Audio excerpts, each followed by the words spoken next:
ladies and gentlemen, the story you are about to hear is true. The names have been changed to protect the innocent. Dragnet is brought to you by Chesterfield, made by Liggett & Myers, first major tobacco company to give you a complete line of quality cigarettes.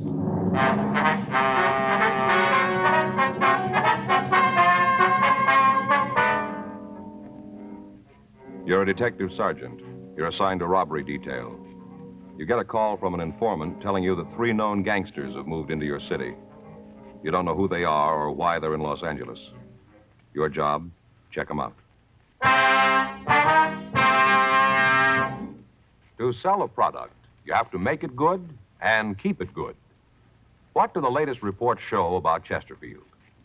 Well, our research laboratory has compared it with the leading cigarettes in the country.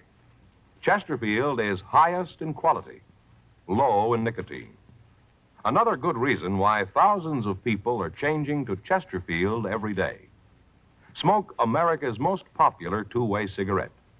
Regular or king size, you'll find Chesterfield really mild, really satisfying. Best for you.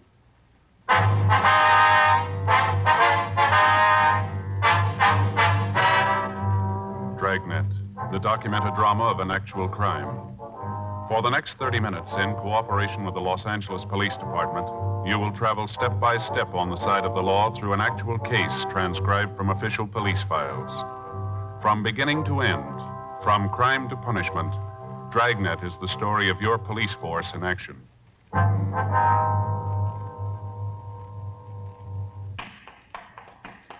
It was Wednesday, August 4th. It was warm in Los Angeles. We were working the day watch out of robbery detail. My partner's Frank Smith. The boss is Chief of Detective Thad Brown. My name's Friday.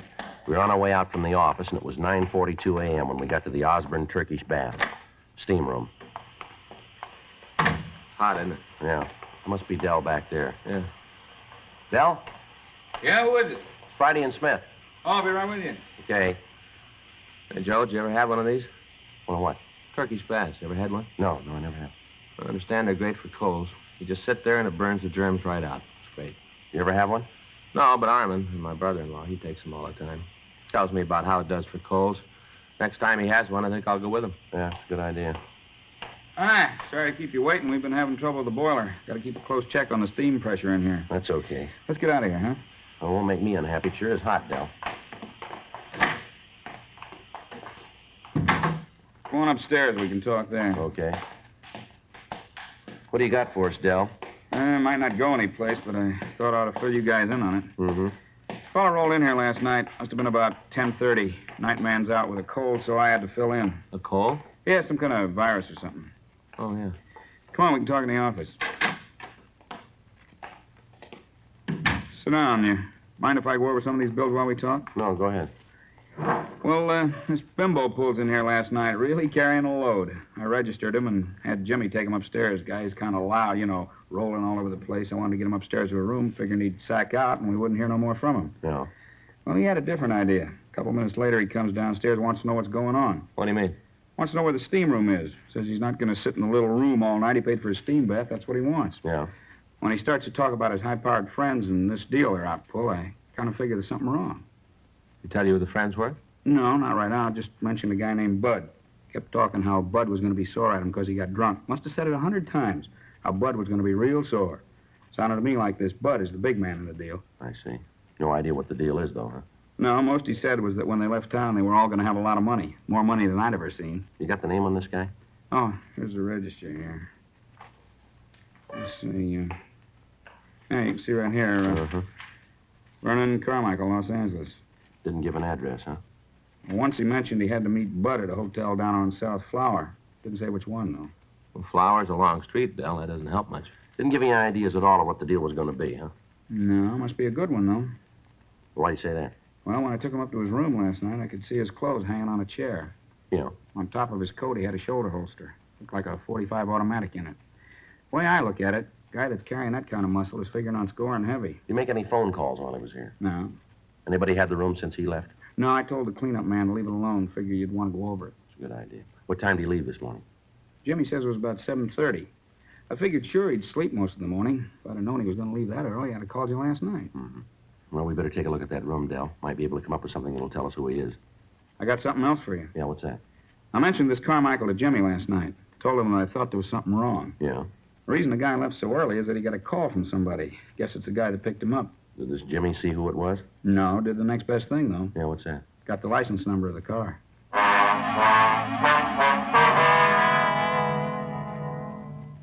10:15 a.m. We got in touch with Leighton Prince, and Harlan Stahl sent a crew out to go over the room. Frank put in a call to the record bureau, and he had the name Vernon Carmichael checked. There was no record on anyone answering the description that we'd gotten from the manager of the Turkish Baths. In addition, a radiogram was sent to the Department of Motor Vehicles in Pennsylvania, asking for all available information on the owner of the car bearing the license number that we'd been given. 11:30 a.m. Harlan Stahl's crew finished checking the room, and they told us that they'd been able to lift a complete set of clean fingerprints from a water glass. They were photographed and classified. In checking our files, there was no record of the prints. They were forwarded to George Brereton up at Sacramento to CII and to the FBI in Washington, D.C. 2 days passed. On Friday, August 6th, we got the word from DMV in Pennsylvania that the car was registered to a Howard Nielsen. The radiogram also gave us a description of the car and the registered owner's address in Pittsburgh. On receipt of this information, we got in touch with the police department in Pittsburgh and found that Howard Bud Nielsen had a misdemeanor record.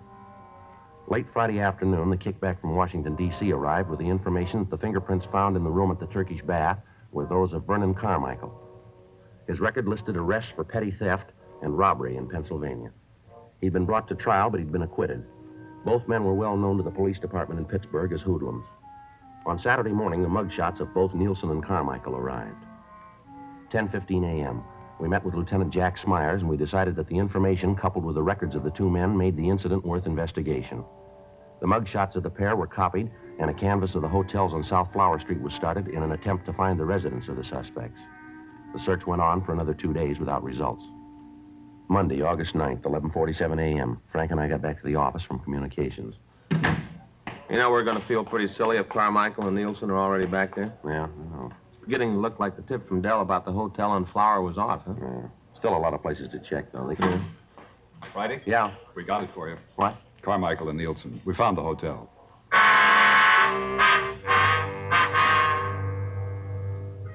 At 10:30 that morning, officers Murphy and Rafferty had gotten the first affirmative answer to their questions about the suspects. A room clerk in a small hotel at the corner of South Flower Street and Bunker Hill Avenue had recognized the mugshots of Carmichael and Nielsen. Further questioning brought out the name of the third man in the trio. He was identified as Ernest Hunter. A check of the name through our records netted us no new information on him, and the name and the description was forwarded again to Brereton up at CII in Sacramento and again to Pittsburgh for possible identification. In talks with Lieutenant Smyers and Chief of Detectives Thad Brown, it was decided to keep the man under 24-hour surveillance. 3 additional teams of men from robbery detail were assigned to the duty. For the next 7 days, the 3 men were under constant watch. Their habits were regular, their movements during the day followed the same general pattern. The kickback on Ernest Hunter disclosed no criminal record. At the end of the first week of watching the men, it was decided that the next step in the operation was to place a microphone in their room so that we might be able to monitor their conversations. Frank and I got in touch with the sound crew at the crime lab, and we made arrangements with them. The necessary permits were obtained from the Federal Communications Commission, and the listening equipment itself was readied. We made arrangements with radio car officers to pick up the suspects for investigation. The sound crew, Frank and I, along with Murphy and Rafferty, stood by for word that the trio was in custody. Tuesday night, 9:40 p.m. Should be getting word pretty quick. Yeah, Red 2 to Red 1. Red 2 to Red 1. Come in, Red 1. That's Murph. yeah. Red 1 to Red 2. Come in, Red 2. Any word yet? Over. No, not yet. We're all set in the manager's apartment. Monitor to Outpost 1. Monitor to Outpost 1. Come in, Outpost 1. Sounds like they got him. Yeah, you want to take it? Yeah. Stand by, Red 3. Outpost 1 to monitor. Outpost 1 to monitor. Go ahead. Monitor to Outpost 1. Information received that suspects are in custody. Repeat, suspects are in custody. Acknowledge. Outpost 1 to monitor. Outpost 1 to monitor. Message received. Outpost 1 up. You heard it. Yeah. Red 1 to Red 2 and Red 3. Red 1 to Red 2 and Red 3. You read me, Red 2 and 3? Red 2 to Red 1. Read you. Red 3 to Red 1. Receiving clearly. Red 1 to Red 3. Suspects are now in custody. Proceed with installation of listening equipment. Over. Roger. Roger, Red 1. Red 3, please keep contact. Will do, Red 1. Red 3 out. Red 1 to Red 2. Come in, Red 2. Red 2 to Red 1. Murph, can you see the suspect's apartment from where you are? Not good, Joe. It's down the hall and around the corner. First door. Over. Red 1 to Red 3. Come in, Red 3. Red 3 to Red 1. Are you in the apartment yet? Yeah, Joe, we're just starting to install the bug. Is there a radio in the room? Yeah, small table model. It's on the nightstand next to the bed. Can you fix that before you leave? Yeah, I'll pull one of the wires so it won't work. Good. Where are you putting the bug? We're laying it under the edge of the carpet near the door to the kitchen. Should be able to pick up the whole room from there. Well, there's nothing to do now until we get it finished, huh? Yeah. We got the recorder all set up? Yeah, it's in the room. Sound crew came in this afternoon and made the installation on it. Mm-hmm. You know how to work it? Yeah, I think so. Jack checked me out on it. It's pretty simple. Just like playing a piano. Press a key and away it goes. Well, I hope you got it. I've always had trouble with them. Last time out, I wanted to rewind one of the spools and listen to something. Ended up erasing everything we had. Yes, I remember that very well. I was afraid you would. Mm-hmm. Red 3 to Red 1. Red 3 to Red 1. Come in, Red 1. It's the sound crew. Yeah. Red 1 to Red 3.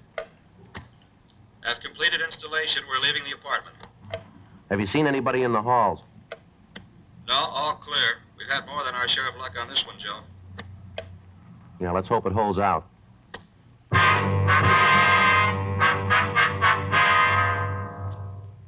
11:15 p.m. The installation of the listening equipment was completed, and Frank and I, along with Officer Pat Murphy, took up our positions in the room we intended to use as a monitoring post. Officer Rafferty went back to the city hall and told them that we'd finished and we were ready to have the suspects released. In the meantime, Carmichael, Nielsen, and Hunter had been fingerprinted and mugged. A search of their persons had failed to reveal any incriminating evidence, and the time that they'd been held had allowed us to make the necessary installation. After the trio had been released, we received information that they were proceeding toward the hotel. Frank, Murphy, and I waited for them at the monitor post to come into their room. 12:35 a.m. That's them. Get the recorder, huh? Right. You want to take care of the log, Frank? Yeah. See, it's 12:36 a.m. That's it. Lousy deal, boy.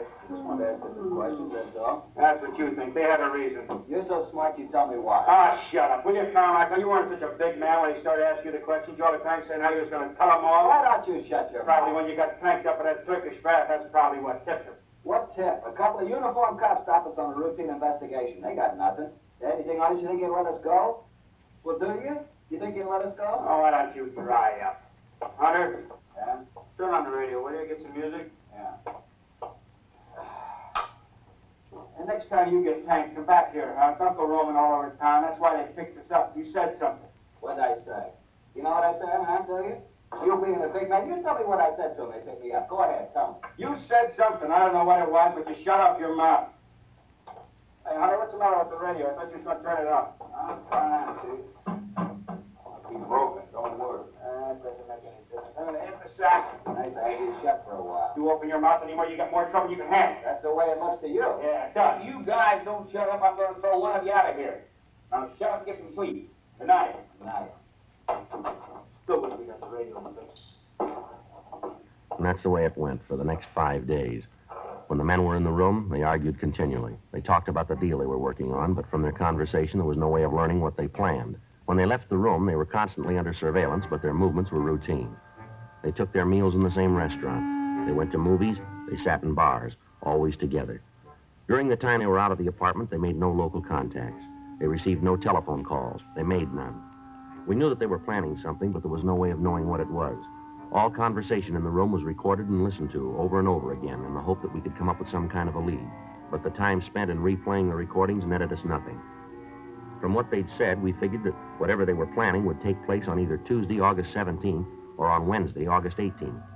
On Tuesday, three-way cars were assigned to the streets in front of the hotel, but the suspects acted as usual. On Wednesday, they didn't leave their room. Frank, Murphy, and I continued to wait. On the streets outside, 3 other teams of men were standing by in undercover cars. 9:30 p.m. That's their telephone. Get the recorder, Murph. Yeah. 9:31 p.m. Yeah. I'll get it. Hello? Yeah. When? Right, okay, we'll leave right now. Yep. What? Yeah, that's the word we got. Right, we'll see you in about 30 minutes. Right. Hey, how are we going to know you? Mm-hmm. Yeah, I got it right. Hey, who was that? The contact? Yeah. The stuff just got in. We're supposed to pick it up right away. Oh, looks like maybe we gotta work now. It's too soon for me. Let's go. That's it. Come on, let's get out. I'll get it out. Outpost 1 to units 1K89, 1K88, 1K87. Suspects are leaving room. Suspects are leaving room. Outpost 1 out. All right, let's go. I wish we knew what it was. Sounds like it might be narcotics. Well, it could be. Doesn't make a lot of difference, does it? Yeah? At least we know it's something.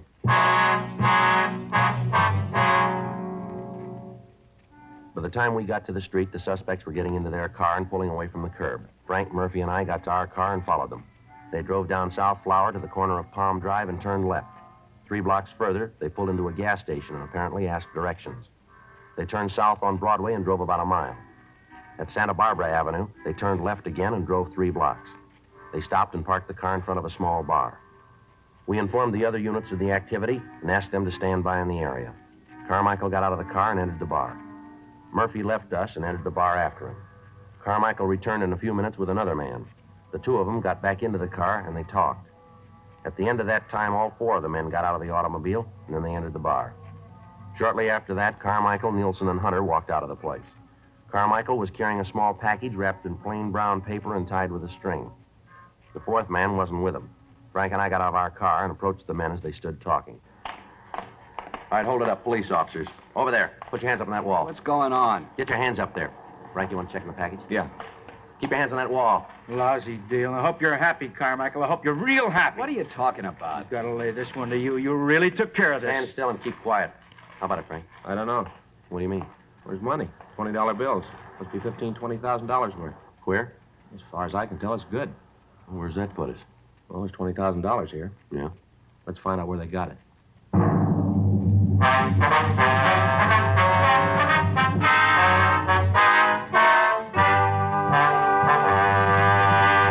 You are listening to Dragnet, the authentic story of your police force in action.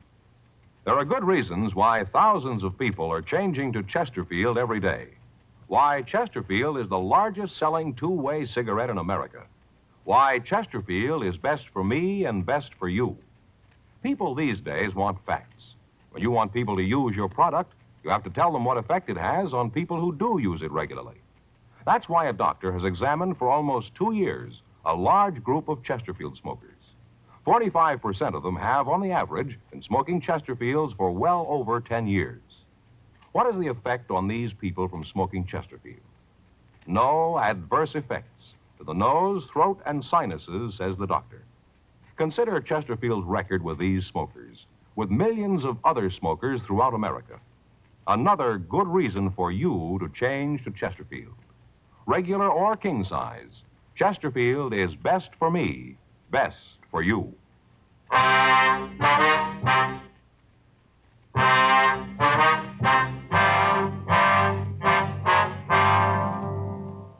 10:02 a.m. The 4 suspects were taken into custody and removed to the city hall for interrogation.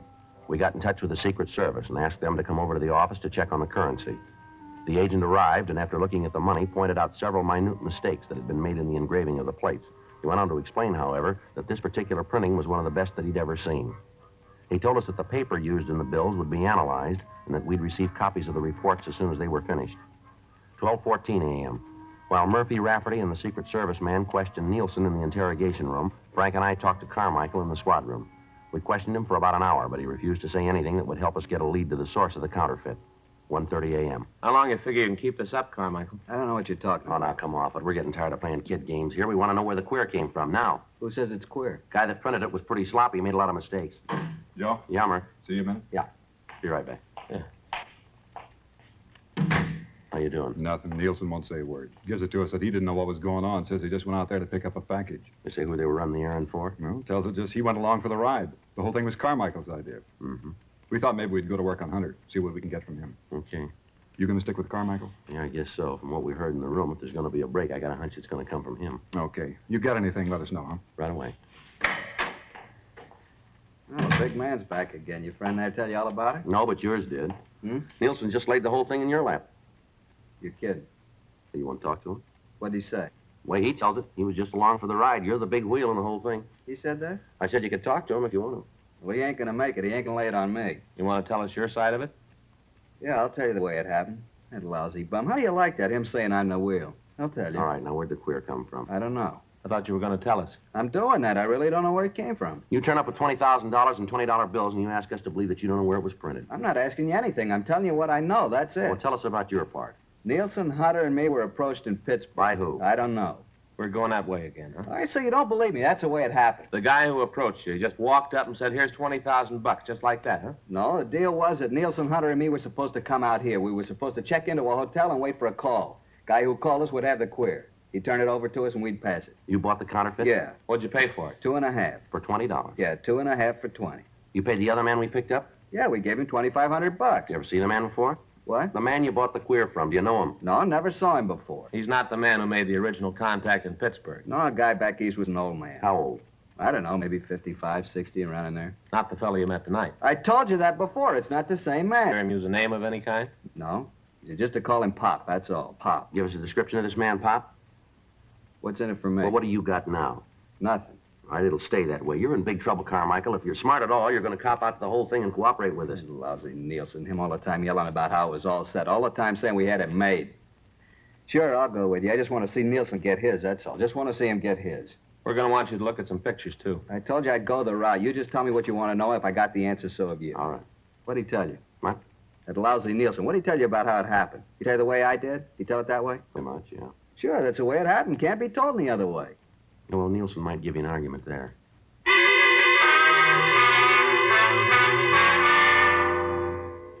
Further interrogation of the other three men in the operation served to corroborate the story that we'd been given by Carmichael. $2,500 in cash was found on the fourth suspect. Once the other men were confronted with the fact that Carmichael had told us everything he knew concerning the operation, they all followed suit. But other than telling us that they knew the head man in the counterfeiting act as Pop, they couldn't come up with any further information. From the man who'd been in the bar, we learned that he'd met Pop in Pittsburgh. He also told us that as far as he knew, the counterfeiter had been in prison at one time or another.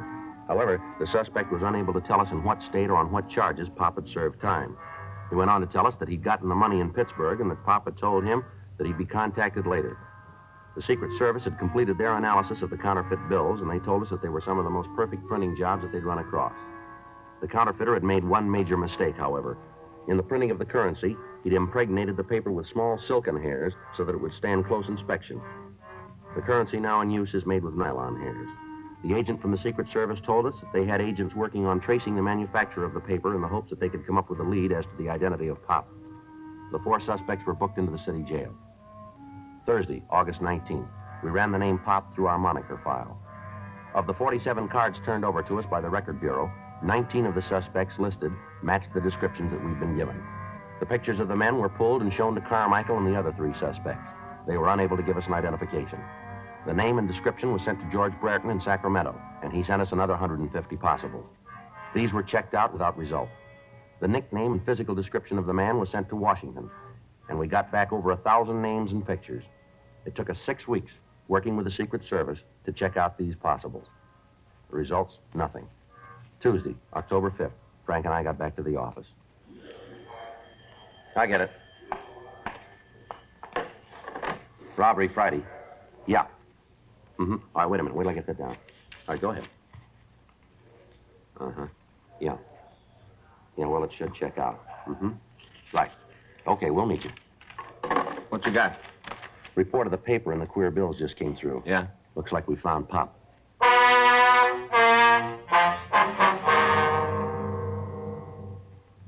In checking the manufacturers of paper similar to that used in the counterfeit $20 bills, the Secret Service had come up with the name of a small print shop in the eastern section of Los Angeles. The paper used was of an unusual type, and there were not many orders for it.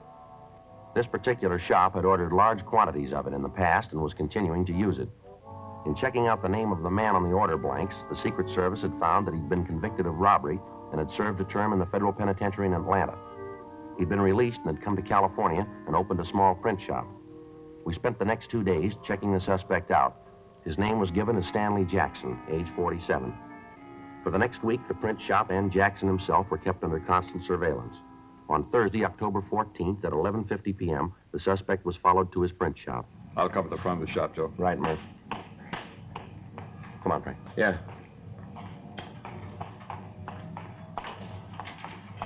Joe? Yeah. Sounds like a press, doesn't it? Yeah. Come on. Back door's around here. You see what's going on in there? No. Got the windows all painted over. What do you figure? Well, it doesn't leave us with a lot of choice. If we go in and he's not printing counterfeit, we're going to make him so hinky that we might never nail him. Yeah. If we don't go in, he might get rid of the plates, and we're in trouble there, too. Yeah, like I said, we haven't got much choice, have we? All right, let's go. What's going on? What are you doing in Police here? officers, you're under arrest. You want to check the press, Frank? You've got no right to come in here like this. I know my rights. You haven't got a warrant. You've got no right to act like this. You want to kill it, Frank? I got it. Yeah, the plates are in the press, Joe. Doing the green overlay. Take a look. You haven't got any right touching those. They're mine. They belong to me, mister. Where'd you get the plates, Jackson? They're good, aren't they, mister? The very best. Where'd you get them? Made them? Made them myself. Where'd you learn engraving? In prison. When they sent me to prison, I learned all about engraving. Real engraving. Not photo process, but the real thing. Finest plates I've ever seen. The best. Beautiful money, isn't it? Best I've ever seen. Fool anybody. Did it all myself. Pass it anywhere. Fool anybody, anywhere. Yeah. Just look at it, mister. That's a genuine article, isn't it? Real money. It's perfect. Absolutely perfect, mister. No, you're wrong there. The government didn't print it.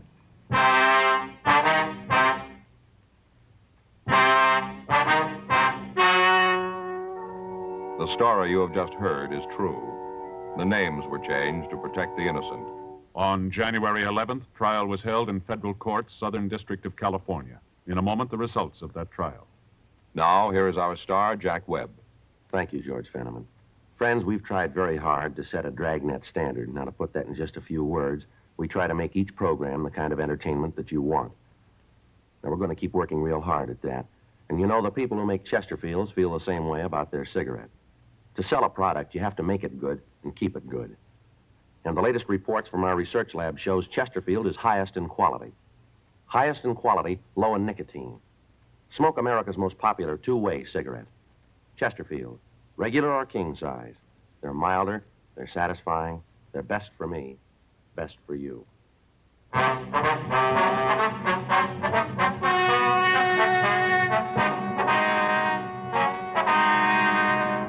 Vernon Alex Carmichael, Howard Raymond Nielsen, Ernest Richard Hunter, Philip Roger Harger, and Stanley Norman Jackson were tried and convicted of violation of Title 18 U.S. Code, Section 474, printing and issuing counterfeit money. Violation of this title is punishable by a fine of $5,000 and imprisonment in a federal penitentiary for a period not to exceed 15 years.